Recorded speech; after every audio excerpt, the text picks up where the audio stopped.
की।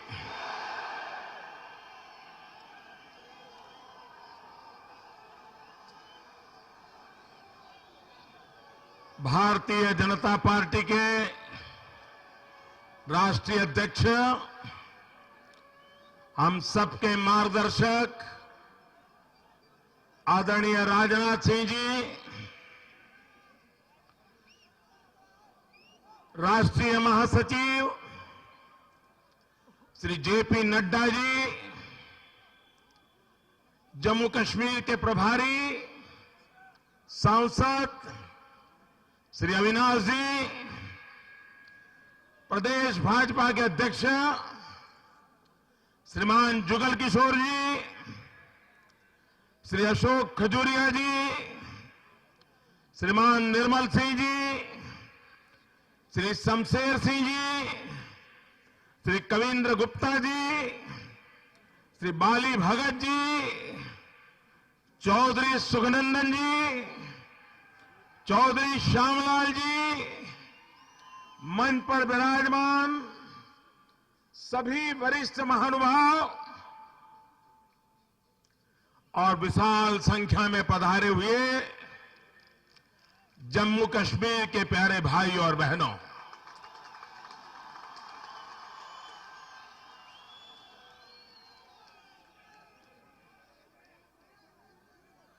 मुझे आज बहुत पुरानी यादें ताजा हो रही हैं।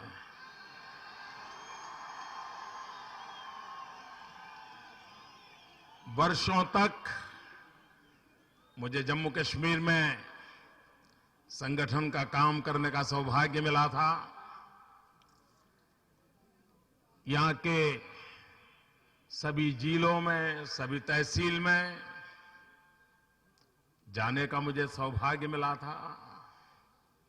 यहां सैकड़ों पुराने परिवार बैठे होंगे, कभी किसी के घर चाय, कभी किसी के घर भोजन करने का मुझे सौभाग्य मिला था। मेरा नाता जम्मू कश्मीर से बड़ा निकट का रहा है और आज एक सज्जन मुझे यहां आकर के 25 साल की तस्वीर दे गए, पुरानी यादों को ताजा कर गए।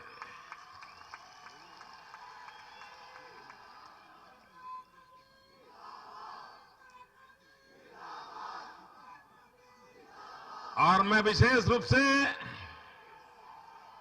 मेरे गुजर भाइयों बहनों को आज याद करना चाहता हूं, क्योंकि जब मैं यहां काम करता था तो गुजर समाज के लोग मुझे कहते थे, हम तो आप वाले हैं। बोले हमारा तो गुजरात से नाता है, इसलिए हमारा गुजर कहा जाता है। और बोले हमारे पूर्वज गुजरात से जुड़े हुए थे। और मैं देखता था आज भी हमारे यहां गुजरात में कुछ इलाके के लोग हैं जिनका पहनावा, उनकी पगड़ी, उनके कपड़े आपके गुजर लोगों से मिलते जुलते आते हैं। मैं जिन गुजर परिवारों में भोजन के लिए जाता था तो उसमें भी मुझे थोड़ा बहुत गुजराती वाला, थोड़ा मीठे वाला उसका टेस्ट भी करने को मिल जाता था। तो भाइयों बहनों, आज भी बड़ी संख्या में दिखाई दे रहे हैं, मुझे अच्छा लग रहा है अपनों से मिलकर के।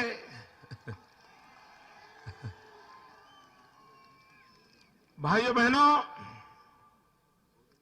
आज जब हम इस ऐतिहासिक रैली का, भाइयों बहनों, काम मैंने भी यहां किया है, चुनाव के समय भी आया हूं, संगठन के लिए भी खपता था। जम्मू कश्मीर के भाग्य में किसी भी राजनीतिक दल को, किसी भी राजनीतिक नेता को ये दृश्य के दर्शन करने का सौभाग्य नहीं मिला।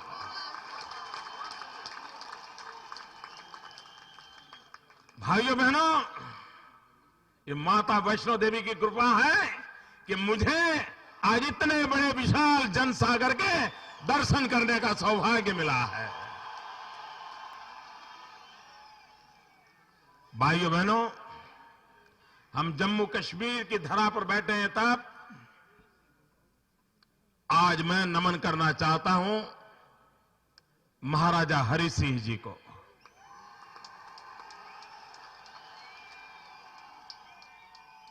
आजादी के बाद अगर महाराजा हरि सिंह जी जम्मू कश्मीर की निर्णय प्रक्रिया की मुख्य धारा में होते तो आज जम्मू कश्मीर की यह हालत न होती। भाइयों बहनों, वे एक दीर्घदृष्टा थे। उन्होंने एक राजवी से ज्यादा समाज सुधारक का काम किया था। कन्या शिक्षा के लिए उनके कानून बहुत कड़े रहते थे। कन्या शिक्षा के लिए वो बड़े आग्रही थे। इससे भी ज्यादा हमारे देश को छुआछूत ने तबाह कर दिया था। समाज में एक ऐसा कलंक छुआछूत का महाराजा हरि सिंह थे, जिन्होंने मंदिरों में दलितों के स्वागत का अभियान चलाया था, समाज की एकता का अभियान चलाया था। ये काम, लेकिन ये सारी इतिहास की बातें राजनीतिक स्वार्थ के कारण भुला दी जाती हैं। भाइयों बहनों, जम्मू कश्मीर की धरती पर आए, श्यामा प्रसाद मुखर्जी का नाम लेते ही हमारी रगों में चेतना आ जाती है, हमारी आंखों में सपने दिखने लग जाते हैं। और मैं आज देश के विद्वानों को, देश के राजनीतिक पंडितों को, समाज शास्त्रियों को आह्वान करता हूं कि आजादी के इतने साल बीत चुके हैं, निष्पक्षता से इस देश में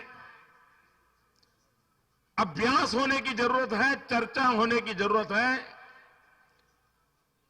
शोध निबंध लिखने की जरूरत है कि जहां तक जम्मू कश्मीर का सवाल है, क्या पंडित नेहरू की सोच सही थी कि डॉक्टर श्यामा प्रसाद मुखर्जी की सोच सही थी?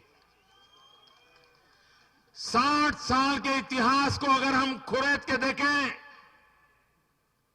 तो यह साफ नजर आता है कि डॉक्टर श्यामा प्रसाद मुखर्जी की जम्मू कश्मीर के संबंध में जो सोच थी, आज इतिहास की कठोर सच्चाई बनी है कि वो रास्ता सही था, लेकिन पंडित नेहरू जी ने श्यामा प्रसाद मुखर्जी की बात को नजरअंदाज किया।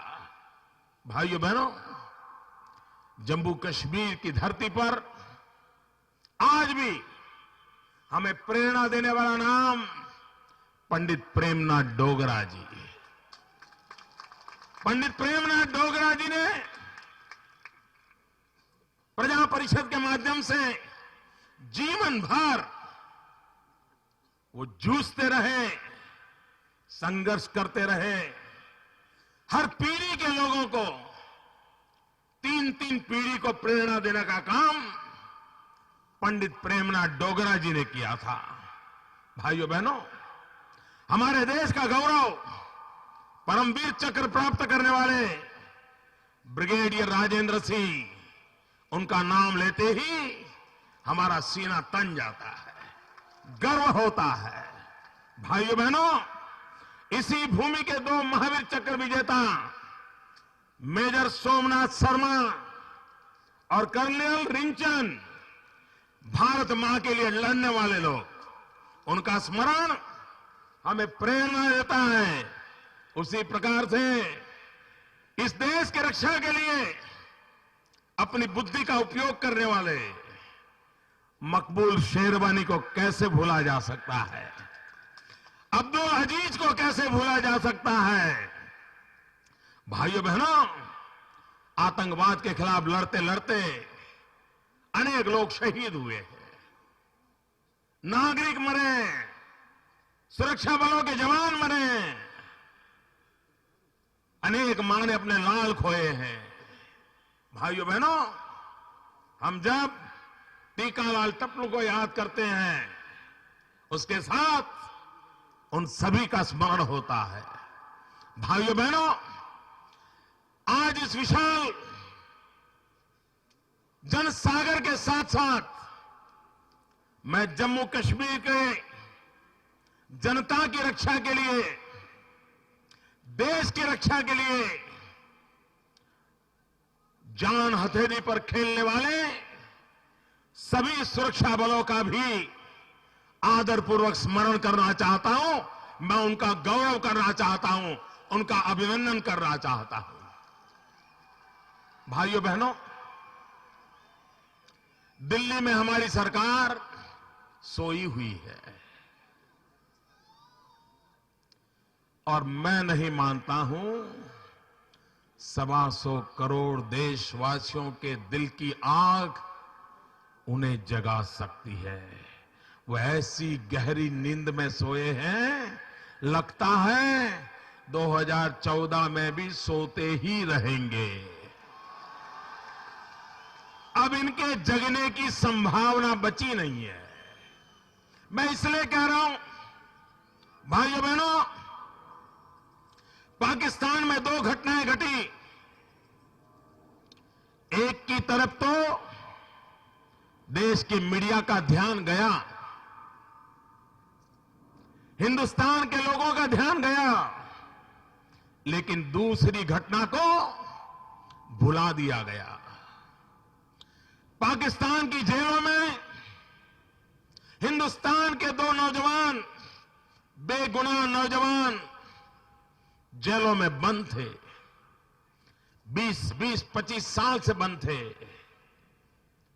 एक पंजाब के थे भाई सरबजीत और दूसरे हमारे जम्मू के थे भाई चमेल सिंह।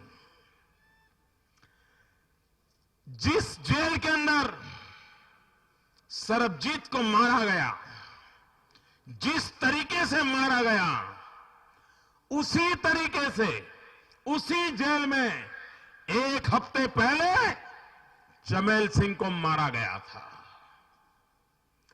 अगर 1 हफ्ते पहले हिंदुस्तान की सरकार जागती, चमेल सिंह की हत्या के विषय में आवाज उठाती, तो शायद सरबजीत को मरने की नौबत नहीं आती।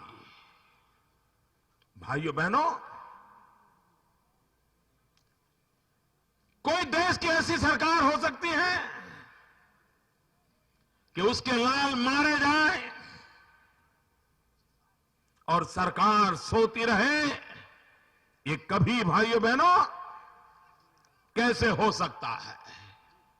भाइयों बहनों, आदरणीय राजनाथ सिंह जी ने अनेक नीति विषयक बाबतों में आपके सम्मुख सारे विषय रखे हैं। भाइयों बहनों, ऐसा लगता है कि हमारे देश में अगर पापों से बचना है, कुकर्मों से बचना है, जिम्मेवारियों से बचना है, जवाबदेही से बचना है, तो एक ऐसी जड़ी बूटी कुछ लोगों ने खोज ली है कि उसके सहारे वो बच जाते हैं, बचने का रास्ता खोज लेते हैं, और वो है सेक्युलरिज्म। सेक्युलरिज्म का बस बोलना शुरू कर दो, सारे पाप आपके माफ हो जाते हैं। जम्मू कश्मीर में इसके साथ साथ एक और चीज का उपयोग होता है, वो होता है धारा 370 का। भाइयों बहनों, संविधान के तहत राजनीतिक पटल पर धारा 300 रहे न रहे, उसकी डिबेट चलती है, चलती रहेगी। लेकिन अब समय की मांग है कि जनता जनार्दन के संदर्भ में, यहां के लोगों के हितों के संदर्भ में, जम्मू कश्मीर के नागरिकों के अधिकार के संदर्भ में, कम से कम जम्मू कश्मीर में और पूरे हिंदुस्तान में क्या धारा 370 से यहां के सामान्य मानवी का भला हुआ है या नहीं हुआ है, इसकी चर्चा तो कम से कम करो। चर्चा तक करने को तैयार नहीं। और अभी डॉक्टर मनमोहन सिंह जी चुनाव के दिनों में कहते थे कि भाजपा के नेता बड़े बड़े नेताओं के नाम लेते हैं, नाम लेने से चलता नहीं है, उन्होंने जो कहा है वो करके दिखाना चाहिए, ऐसा प्रधानमंत्री जी ने कहा। मैं प्रधानमंत्री जी की बात को मानता हूं, मैं स्वीकार करता हूं। करना चाहिए ना, जरा बोलो तो, करना चाहिए ना। प्रधानमंत्री ने कहा है कि बड़े लोगों की बात अमल में करनी चाहिए। प्रधानमंत्री जी, मैं आपसे याद दिलाना चाहता हूं, भारत की संसद में हिंदुस्तान के उस समय के प्रधानमंत्री पंडित नेहरू जी ने कहा था, धारा 370 को लेकर के उन्होंने कहा था, ये धारा समय रहते घिसते घिसते घिस जाएगी, ऐसा कहा था। प्रधानमंत्री जी, आप कहते हो कि महापुरुषों ने जो कहा था वो करना चाहिए, क्या आपकी सरकार पंडित नेहरू जी ने जो कहा था वो करने के लिए तैयार है? औरों को तो आप उपदेश देते हो, औरों को आप उपदेश देते हो। भाइयों बहनों, एक ऐसा कवच बना लिया है, धारा 370 का उपयोग एक कवच के नाते होता है। उसको सांप्रदायिकता बिन सांप्रदायिकता के गहने पहना दिए गए हैं और उसके कारण उसकी सही चर्चा नहीं हो रही है। मैं चाहता हूं देश के संविधान के जानकार लोग इस पर चर्चा करें। मैं उदाहरण देता हूं भैया, आप देखिए, जिन कानूनों को लेकर के दिल्ली की सरकार इन चारों राज्यों में वोट मांगने के लिए उपयोग कर रही है कि हमने ये कानून बनाया, हमने वो कानून बनाया, हमने ढिकना कानून बनाया, हमने फलाना कानून बनाया। जिस कानून के लिए कांग्रेस पार्टी इतना गौरव कर रही है, क्या वो कानून जम्मू कश्मीर में लागू हो रहे हैं? हो रहे हैं? हो रहे हैं? अभी इस राजनाथ जी ने कहा, धारा 73, 74 का राजीव गांधी के समय अमेंडमेंट हुआ, कांग्रेस पार्टी उसको लेकर के जय जयकार करती घूमती है।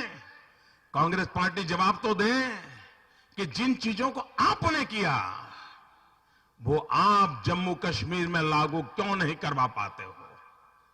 आप कहिए भाइयों बहनों, क्या पंचायतों को अधिकार मिलने चाहिए कि नहीं मिलने चाहिए? जिनको श्रीनगर में अपने बंगले के लिए, अपनी सरकार की ऑफिस के लिए स्वायत्ता के सारे अधिकार के लिए लड़ाई लड़ना है, खुद के लिए तो स्वायत्ता बहुत बड़ा मुद्दा है, लेकिन यहां की नगरपालिका को स्वायत्ता देनी नहीं है, यहां के गांव को स्वायत्ता देनी नहीं है, उनको अधिकार देने नहीं है और उनको विकास के लिए अवसर नहीं देना है। भाइयों बहनों, ये दोगली नीति कब तक चलेगी? क्या जम्मू कश्मीर के सामान्य मानवी को वो अधिकार नहीं मिलने चाहिए जो हिंदुस्तान के हर नागरिक को मिलते हैं? मिलने चाहिए कि नहीं मिलने चाहिए भाइयों?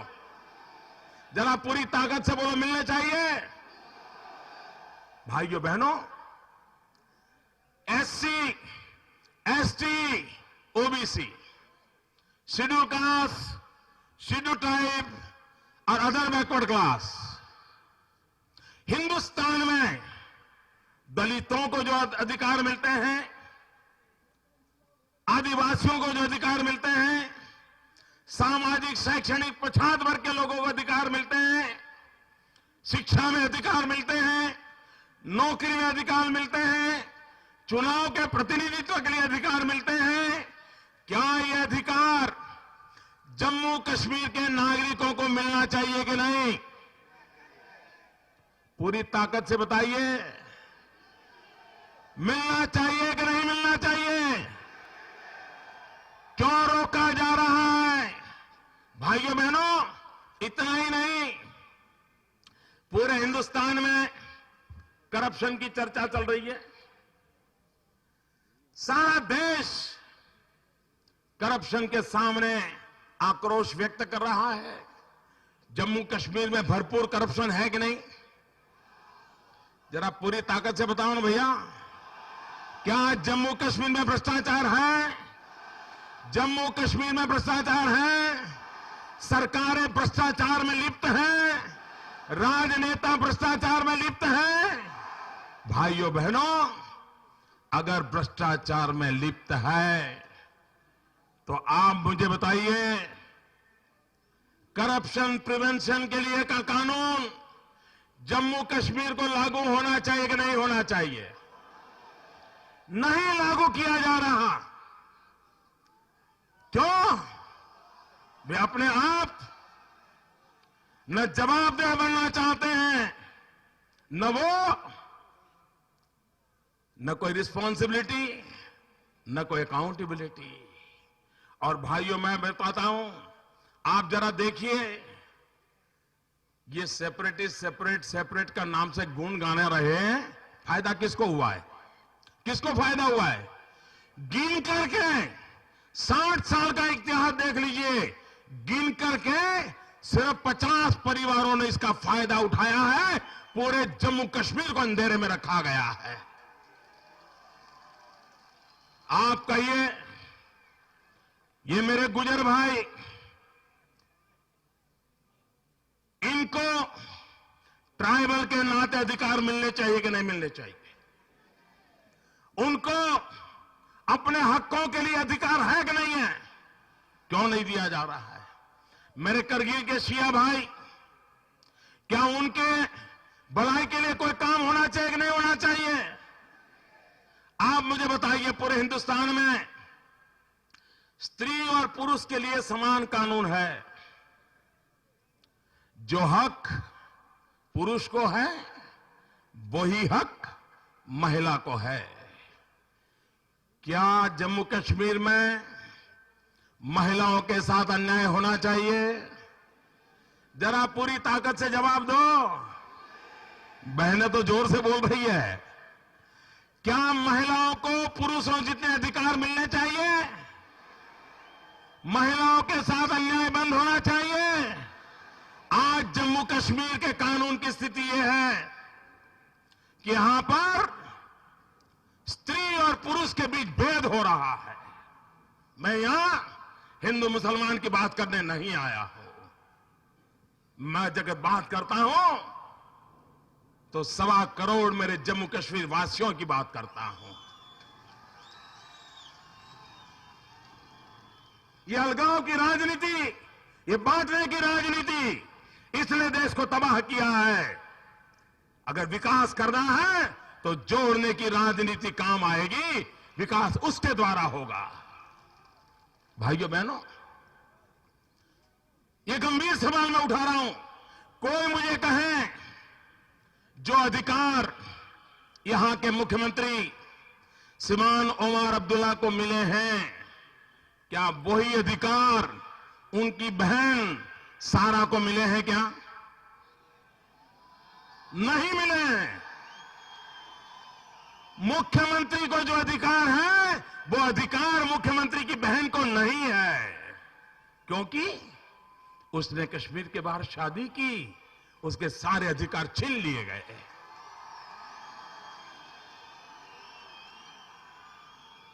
जो अधिकार उमर अब्दुल्ला को मिलते हैं, वो अधिकार उनकी बहन सारा को भी मिलने चाहिए। ये लड़ाई हिंदू मुसलमान की नहीं है। माताओं बहनों का सम्मान होना चाहिए।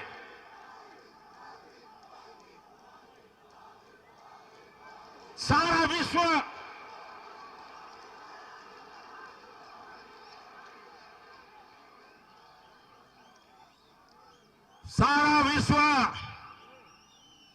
जेंडर इक्विलिटी की बात करता है।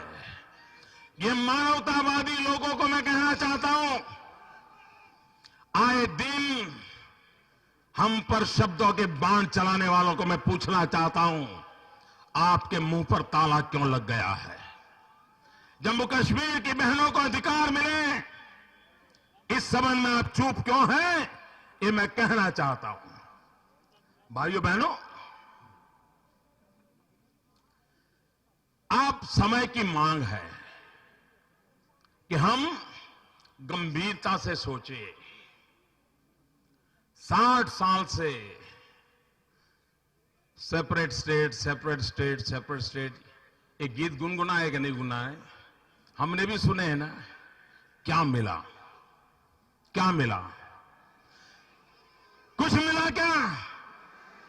बर्बादी हुई कि नहीं हुई?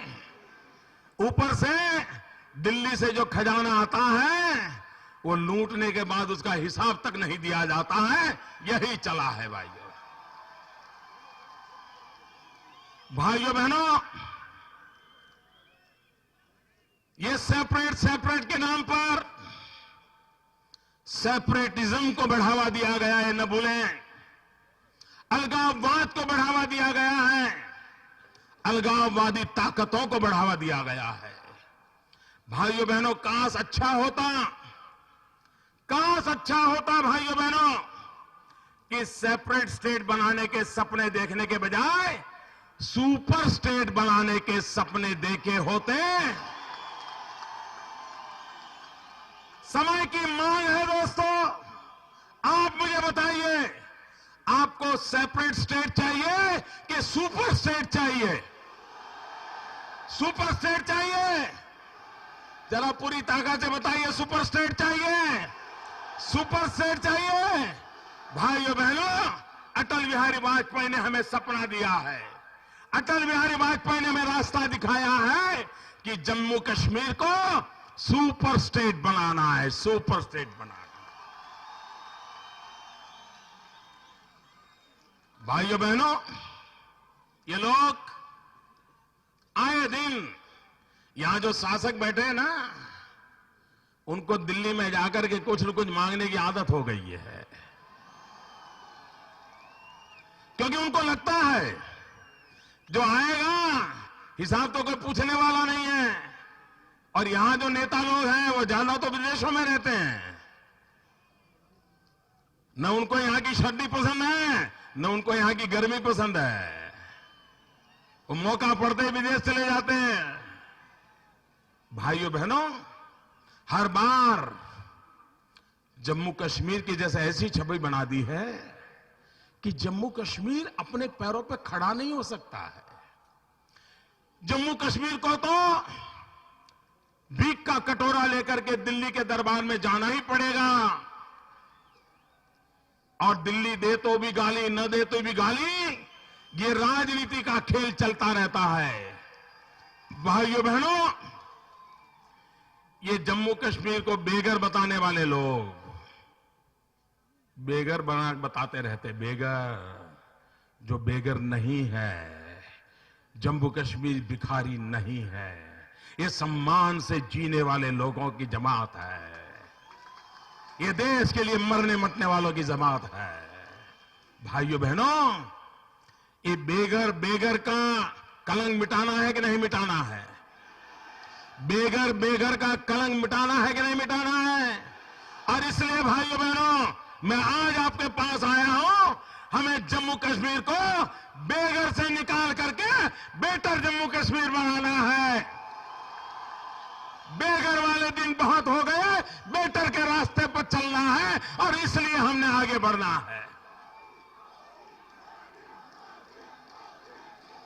भाइयों बहनों,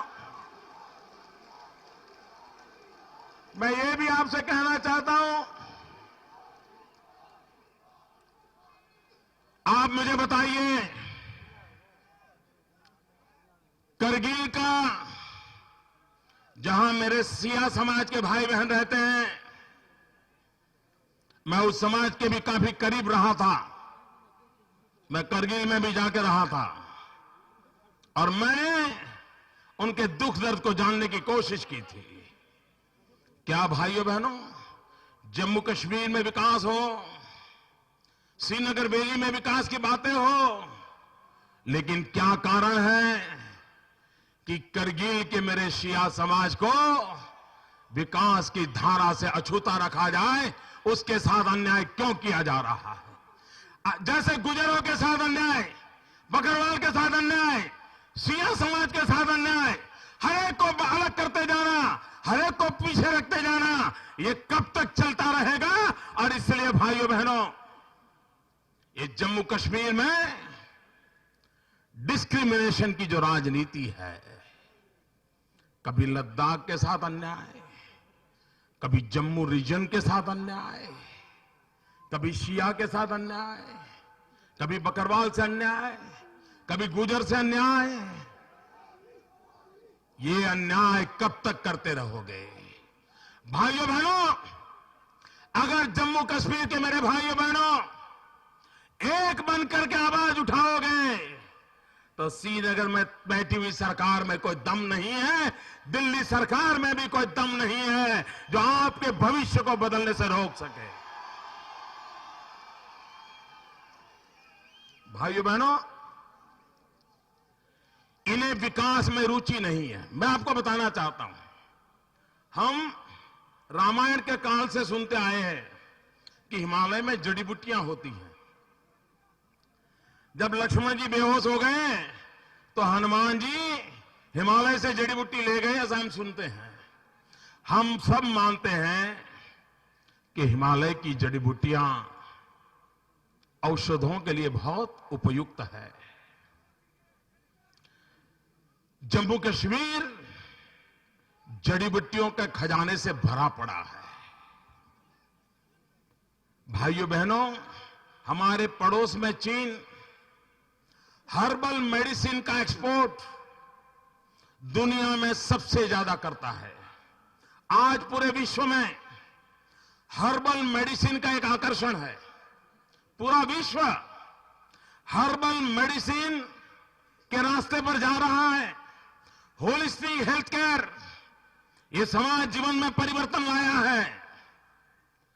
आज जब सारी दुनिया में हर्बल मेडिसिन की मांग हो, अच्छे से अच्छी जड़ी बूटियां हिमालय में होती हो, हिमालय मेरे जम्मू कश्मीर में भरा पड़ा हो, क्या हमारे देश की सरकार, हमारे जम्मू कश्मीर की सरकार, यहां की यूनिवर्सिटीज हर्बल मेडिसिन पर रिसर्च करके, आयुर्वेद संस्थानों का उपयोग करके, क्या हम दुनिया में जिस प्रकार से हमारे गालीचा एक्सपोर्ट होते थे, क्या हम हर्बल मेडिसिन एक्सपोर्ट करके हमारे जम्मू कश्मीर के नौजवान को रोजगार दे सकते हैं कि नहीं दे सकते? जम्मू कश्मीर के नौजवान को रोजगार मिलना चाहिए कि नहीं मिलना चाहिए? भाइयों बहनों, दिनों दिन टूरिज्म खत्म होता चला है। सारा टूरिज्म जम्मू कश्मीर से शिफ्ट होकर के हिमाचल की तरफ चला गया। यहां पर सौंदर्य के लिए भी अच्छा टूरिज्म है और श्रद्धा के लिए भी अच्छा टूरिज्म है। अमरनाथ की यात्रा हो, वैष्णो देवी की यात्रा हो, और घूमने फिरने के लिए भी एक स्थान पर टूरिज्म के लिए इससे बड़ा कोई अवसर नहीं है। लेकिन भाइयों बहनों, हमारा टूरिज्म खत्म हो गया, रोजगार चला गया, लोग मुसीबतों से गुजारा कर रहे हैं। क्या भारत सरकार टूरिज्म के विकास के लिए बल नहीं दे सकती है? अभी हमारे हिंदुस्तान की फिल्म इंडस्ट्री ने 100 साल मनाए। इस देश की सबसे ज्यादा फिल्में जिसमें प्राकृतिक सौंदर्य के दृश्य हैं, वो सारी कश्मीर में फिल्मांकन होती थी। शूटिंग के लिए कश्मीर एक अच्छे से अच्छी जगह माना जाता था। पूरा मुंबई का फिल्म उद्योग यहां फिल्म शूटिंग के लिए आया करता था। यहां के छोटे मोटे हर एक को रोजगार मिलता था। भाइयों बहनों, आज वो फिल्म इंडस्ट्री यहां आना बंद हो गई। लेकिन अगर उनकी सोच होती, अच्छा होता। हमारी फिल्म इंडस्ट्री जब 100 साल मना रही है, भारत सरकार ने फिल्म इंडस्ट्री का 100वीं शताब्दी का एक कार्यक्रम श्रीनगर में करना चाहिए था, जम्मू में करना चाहिए था, लेह लद्दाख में करना चाहिए था, ताकि यहां के लोगों को वो पुराने दिनों से जोड़ करके आगे बढ़ाने का रास्ता खोजते। आज हिंदुस्तान में फिल्म इंडस्ट्री एक बहुत बड़ा उद्योग है। अगर कश्मीर में एक फिल्म इंस्टीट्यूट खड़ी कर देते हैं, टेक्नोलॉजिकल एडवांसमेंट की दिशा में जाते हैं, लोग यहां के प्राकृतिक देशों के लिए आते हैं, यहां के लोगों को रोजगार मिलता, कितनी तरक्की होती। लेकिन भाइयों बहनों, इनको तरक्की में विश्वास नहीं है। आप देखिए, कैलाश मानसरोवर की यात्रा, उसका आकर्षण बढ़ रहा है, हजारों की तादाद में लोग जा रहे हैं। हम नेपाल के रास्ते से जा रहे हैं, सारी इनकम नेपाल को हो रही है। अगर यही काम लेह के रास्ते से कैलाश मानसरोवर जाने का हो जाए, भाइयों बहनों, ये पूरा इलाका अमीर हो जाएगा। कौन कहता है रास्ते नहीं है? कौन कहता है विकास के लिए अवसर नहीं है? लेकिन भाइयों बहनों, कश्मीर के नौजवानों को तबाह कर दिया जा रहा है। अभी राजनाथ सिंह जी घटनाएं सुना रहे थे डैम चौक की। मैं उन डैम चौक के नागरिकों का अभिनंदन करता हूं कि चीन की दादागिरी के बावजूद और दिल्ली सरकार की उदासीनता के बावजूद भी 15 अगस्त को उन्होंने तिरंगा झंडा फहराया और हिंदुस्तान की आन बान शान की रक्षा की। मैं डैम चौक के सभी भाइयों को पूरे भारतवासियों की तरफ से अंतःकरण से अभिनंदन करता हूं और लाल किले से फहरे हुए तिरंगे झंडे से डैम चौक में फहरे हुए तिरंगे झंडे से प्रेरणा ज्यादा मिलेगी, ये मैं विश्वास से कहता हूं। भाइयों बहनों, चीन हमारे सरहदी जो गांव है, वहां के लोगों को टेलीफोन के सिम कार्ड मुफ्त में दे रहा है, मोबाइल फोन दे रहा है और चाइना के नेटवर्क से उनको जोड़ देता है। धीरे धीरे धीरे उनको अपने लपेटे में ले रहा है। क्या भारत सरकार का टेलीकॉम मिनिस्ट्री करती क्या है? ये कैसे हो सकता है कि किसी देश का टेलीकॉम सिस्टम हमारे लोगों को सिम कार्ड देकर के आश्रित बना दे? देश की सुरक्षा पे कितना बड़ा खतरा पैदा हो सकता है, लेकिन उसकी चिंता इनको नहीं है।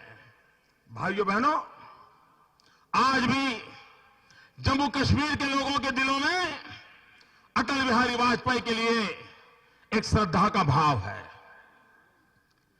इस देश में 14 साल तक किसी प्रधानमंत्री ने जम्मू कश्मीर की धरती पर पैर नहीं रखा था। 14 साल तक अटल बिहारी वाजपेयी 14 साल के बाद पहले प्रधानमंत्री थे। इन संकटों के बीच भी जम्मू कश्मीर आए थे और अटल जी ने जो 3 मंत्र दिए हैं, वो तीनों मंत्र हम लोगों के लिए आगे का दिशा दर्शक है। आदरणीय अटल जी ने कहा था, कश्मीर को हम 3 मूल आधार पर देखते हैं। हर समस्या का समाधान उन 3 मूल पिलर के आधार पर करना चाहते थे और उन्होंने कहा था, एक इंसानियत, दूसरा जमहूरियत और तीसरा कश्मीरियत। भाइयों बहनों, ये तीनों चीजें जिसमें उन्होंने इंसानियत की बात कही, जमहूरियत लोकतंत्र की बात कही, कश्मीरियत यहां की सदियों जुनी परंपरा और संस्कृति की बात को जोड़ करके कहा और उसी रास्ते पर चलने का उन्होंने कहा था। भाइयों बहनों, हमारे मन में विचार आता है, हिमाचल में आईआईटी हो सकती है, आईआईएम के प्रयास हो सकते हैं, असम में हो सकते हैं। क्या मेरे जम्मू कश्मीर में आईआईएम नहीं होना चाहिए? आईआईटी नहीं होना चाहिए?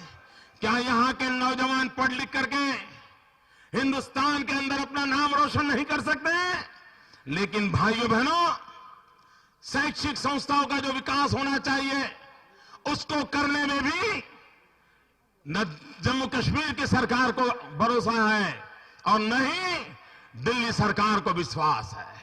और इसलिए भाइयों बहनों, आज जब मैं आज आपके बीच आया हूं तब मैं कहता हूं कि हमें अगर आगे बढ़ना है भाइयों, तो हम कभी भी एक दूसरे के साथ संघर्ष करके आगे नहीं बढ़ सकते हैं।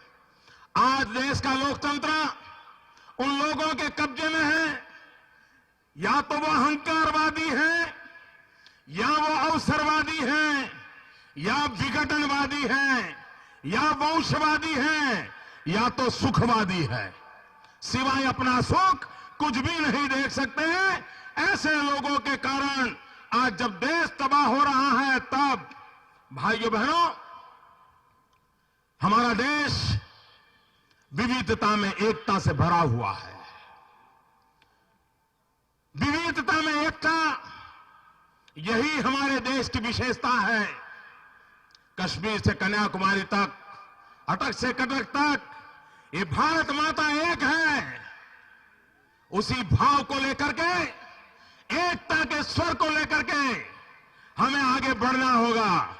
और इसलिए भाइयों बहनों, भाषा भले अनेक हो, भाव एक है, राज्य अनेक हो, राष्ट्र एक है, पंथ अनेक हो, लक्ष्य एक है, बोली अनेक हो, स्वर एक है, रंग अनेक हो, तिरंगा एक है, समाज अनेक हो, भारत एक है, रिवाज अनेक हो, संस्कार एक है, कार्य अनेक हो, संकल्प एक है, राह अनेक हो, मंजिल एक है, चेहरे अनेक हो, मुस्कान एक है। इस मंत्र को लेकर के चलना है भाइयों बहनों।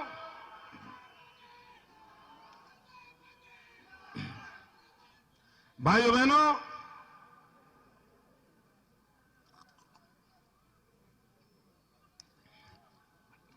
जो लोग हमेशा वोट बैंक की राजनीति करते रहे हैं, जो लोग सत्ता सुख पाने के लिए समाज को बांटते रहे हैं, मैं आज इस ललकार रैली से उनको ललकारना चाहता हूं।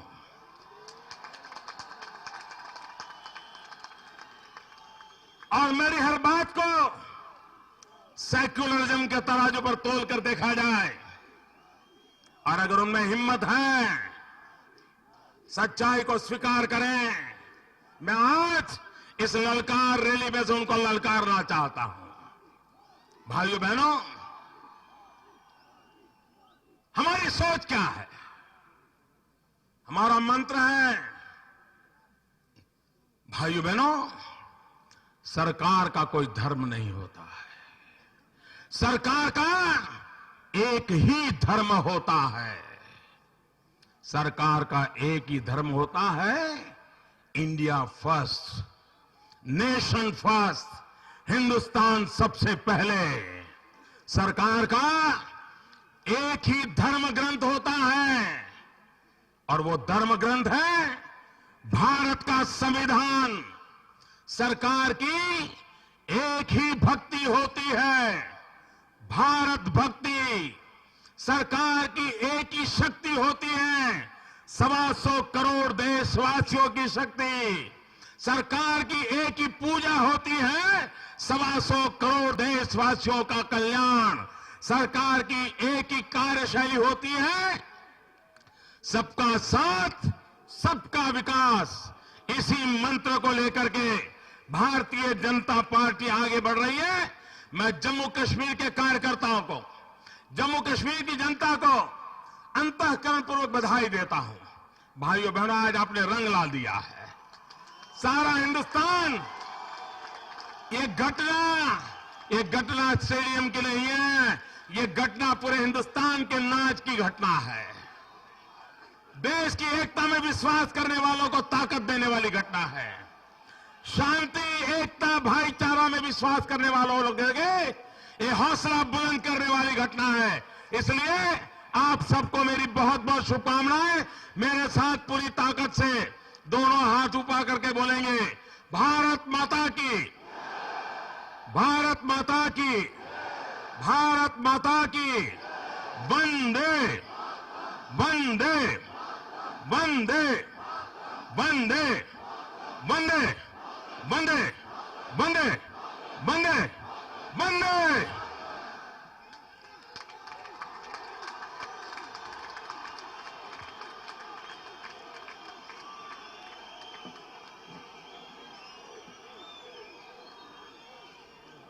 माननीय मोदी जी का बहुत बहुत धन्यवाद। इन्होंने हमारा मार्गदर्शन किया। अब मैं जम्मू जिला के हमारे अध्यक्ष राजेश गुप्ता से निवेदन करूंगा कि वो आपका धन्यवाद करें। एक निवेदन में एक सूचना दूंगा। माननीय मोदी जी का जो मोटर कैड है वो पहले यहां से निकलेगा और 5 मिनट के बाद हम लोग यहां से निकलेंगे, क्योंकि गेट के ऊपर भीड़ नहीं होनी चाहिए। मैं भारतीय जनता पार्टी की इकाई की ओर से police administration, civil administration, PWD, PHE, electronic media, print media और यहां आए सब लोगों का, माताओं का, बहनों का, नौजवानों का धन्यवाद करता हूं। राजेश जी, हमारा आज सौभाग्य है कि हमें आज नरेंद्र भाई मोदी जी के मार्गदर्शन और विचार सुनने को मिले। साथियों, गुजरात ने देश को बहुत कुछ दिया है, बहुत से लाल दिए हैं। सरदार वल्लभ भाई पटेल, परम पूजनीय लाल कृष्ण आडवाणी जी, मगर लालों में लाल अगर कोई है वो नरेंद्र भाई मोदी जी।